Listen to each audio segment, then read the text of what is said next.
নমস্কার, আমি শ্রাবন্তী। আমার বং বাংলা ন্যারেটিভস চ্যানেলে তোমাদের সবাইকে স্বাগত। কেমন আছো সবাই? আশা করি আমার বন্ধুরা সবাই খুব ভালো আছো। আজ রাখি পূর্ণিমা। এই শুভ দিন, মৈত্রীর বন্ধনের দিন।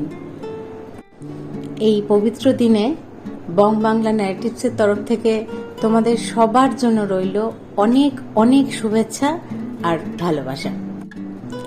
আজ তোমাদের জন্য একটি দুর্দান্ত ঘটনা নিয়ে চলে এসেছি। ঘটনাটি হয়তো খুব ভয়ের নয়, কিন্তু তোমরা ঘটনাটি শোনো, অদ্ভুত একটা শিহরণ কাজ করবে, তার সাথে অদ্ভুত একটা অন্যরকম ঘটনা। আমার ভীষণ ভালো লেগেছে, তাই ভাবলাম তোমাদের সাথে ঘটনাটি শেয়ার করেই ফেলি। পাড়ার মোড়ের মুদি দোকানে গিয়ে চা পাতা চাইতেই এক প্যাকেট চা পাতা এগিয়ে দিতে দিতে দোকানদার সুনন্দার মুখের দিকে চেয়ে জিজ্ঞেস করলো, দিদিমণি, এ পাড়ায় কি নতুন এসেছেন? হ্যাঁ, ওই তো 15 নম্বর ফ্ল্যাটটায় উঠেছি।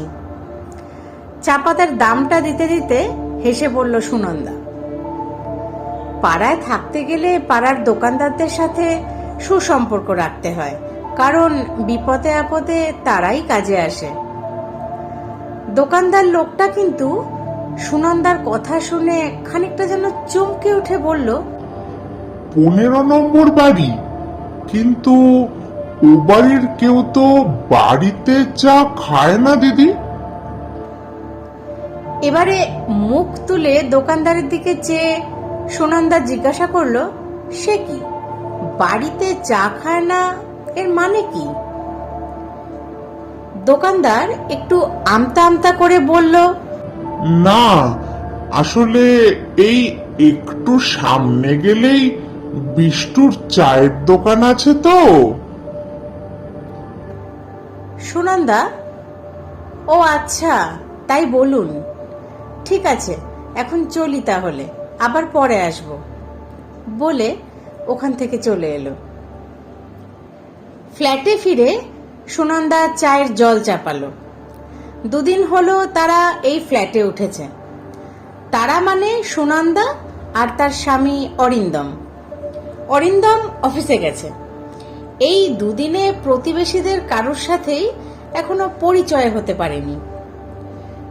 জল একটু গরম হতেই তাতে নতুন কেনা চায়ের পাতা দিয়ে দিল সুনন্দা।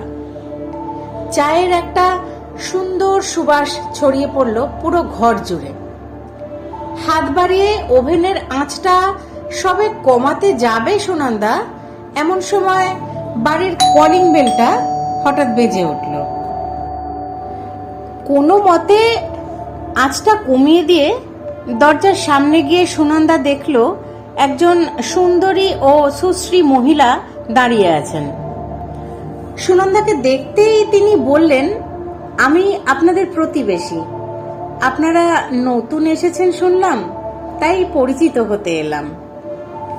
সুনন্দা আগত মহিলাটিকে ড্রয়িং রুমে নিয়ে গিয়ে বসালো। নতুন পরিচয় তৈরির ব্যাপারে মহিলারা চিরকালই পুরুষদের তুলনায় একটু বেশি পটু। কাজেই দুজনের মধ্যে পরিচয় থেকে ভাব হতে বেশি সময় লাগলো না। খানিকক্ষণ বসে গল্পগুজব করে চা খেয়ে মহিলাটি এরপর চলে গেলেন। অল্প সময় পরিচয়ই মহিলাকে বেশ ভালো লাগলো সুনন্দার। মহিলা বেশ সুন্দরী, আর তার কথা বলার মধ্যে একটা স্মার্টনেসও আছে। দিন কয়েকের মধ্যেই ব্যাপারটা কিছুটা রুটিনের মতো দাঁড়িয়ে গেল। সকালে অরিন্দম অফিস চলে যাওয়ার খানিক পরেই ভদ্রমহিলা আসেন। তারপর চা খেতে খেতে সুনন্দার সাথে খানিক গল্প করে আবার চলে যান। কথা প্রসঙ্গে একদিন সেই দোকানদারের কথাটা মনে হতে সুনন্দা মহিলাটিকে জিজ্ঞাসা করল, আচ্ছা দিদি, এই বাড়ির কেউ নাকি বাড়িতে চা খায় না? কথাটা শুনে মহিলা যেন একটু চমকে উঠল। তারপর সামলে নিয়ে উল্টো জিজ্ঞাসা করলো, কেন, তোমাকে কি কেউ কিছু বলেছে? সুনন্দা বলল, না, মানে পাড়ার দোকানদার একদিন বলছিল এই বাড়ির সবাই নাকি মোড়ের বিষ্টুর দোকান থেকেই চা খায়। মহিলা এবারে সহজভাবে হেসে বলল, ও মা, তাই বলো। আমি তো তোমার কথা শুনেই ভয় পেয়ে গেছিলাম। আসলে কি জানো তো, বিষ্টু খুব ভালো চা করে। আমিও এককালে খেয়েছি ওর চা। ও, এখন খান না? সুনন্দা বলে উঠল। মহিলাটি বললেন, না, এখন আর যাই না ওদিকে। আসলে কি জানো, আমি ওখানে গেলে বিষ্টুর ব্যবসার ক্ষতি হয়। তাই তো ও এমন একটা ব্যবস্থা করেছে যেন আমি ওর দোকানের ধারে কাছে না যেতে পারি। শুনে সুনন্দা বলল, এ মা, এ কেমন কথা?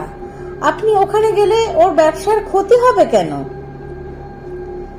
প্রশ্নটা শুনে মহিলার চেহারায় কেমন একটা দুঃখী ভাব ফুটে উঠল। সে বলল, আসলে আমাকে দেখলে মানুষ ভয় পায় তো, তাই। মহিলার কথা শুনে সুনন্দার মনের ভেতর কোথাও যেন একটা বিপদের ঘন্টা সামান্য নড়ে উঠল। কথাগুলোর মধ্যে কেমন যেন একটা অস্বাভাবিকতা আছে মনে হচ্ছে। আসলে ভুলটা সুনন্দারই হয়েছে। প্রতিবেশী শুনেই সুনন্দা তাকে বন্ধু করে নিয়েছে, কিন্তু এখন মনে হচ্ছে মহিলার ব্যাপারে হয়তো এমন কিছু আছে যা সে জানে না। ভয়ের ভাবটা কোনো মতে লুকিয়ে রাখার চেষ্টা করতে করতে সুনন্দা বলল, আপনাকে ভয় কেন পায় তারা? মহিলার মুখ দেখে মনে হলো সুনন্দার মনের ভয়টা তিনি বুঝতে পেরে গেছেন।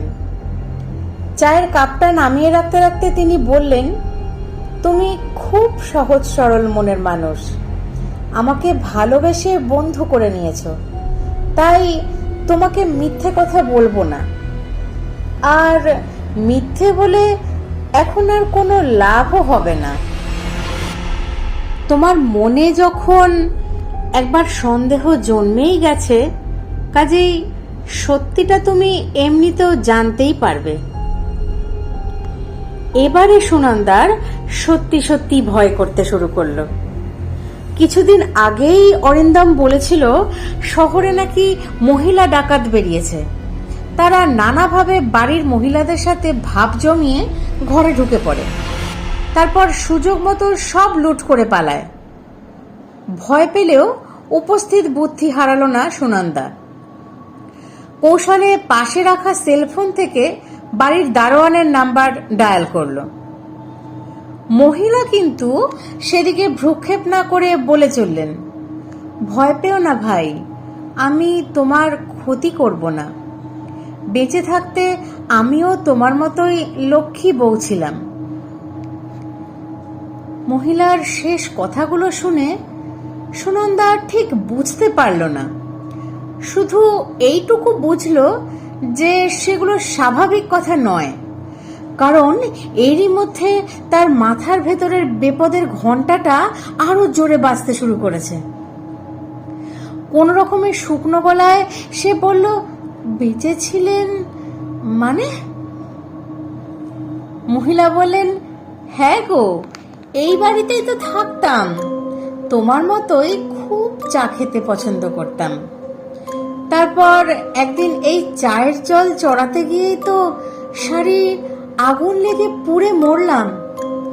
বাড়িতে কেউ ছিল না যে বাঁচাবে, তাই মরার পরেও বাড়ি আর চায়ের নেশা কোনোটাই ছেড়ে যেতে পারলাম না গো। তাই তো এই বাড়িতে এখনো কেউ চা বানালে আমি ঠিক এসে হাজির হই।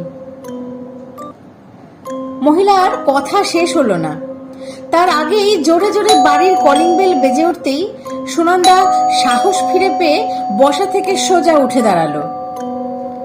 মহিলা কিন্তু নিজের জায়গা থেকে এক চুলও না নড়ে বলে চললেন, ভালো থেকো ভাই। এর পরে কোনোদিনও আমায় দেখতে ইচ্ছে হলে একা একা চায়ের জল বসিও, দেখবে আমি ঠিক চলে আসব। তারপরেই সুনন্দার বিস্ফারিত চোখের সামনে মহিলা একদম বাতাসে সেই যে মিলিয়ে গেল, আর তার দেখা পাওয়া গেল না। তো এই ছিল আজকের ঘটনা। আমার সত্যি অসাধারণ লেগেছে, তার কারণ সম্পূর্ণ অন্যরকম একটি ঘটনা। অদ্ভুত এক শিহরণও জাগছে, আবার মনটা কেমন ভারাক্রান্ত হয়ে যাচ্ছে। সব মিলিয়ে আমার দুর্দান্ত লেগেছে। তোমাদের কেমন লাগলো বন্ধুরা আজকের ঘটনাটি? আমাকে প্লিজ কমেন্ট করে জানিও। আর আমার ঘটনা পাঠ যদি তোমাদের ভালো লাগে তাহলে লাইক, কমেন্ট আর শেয়ার করতে ভুলো না।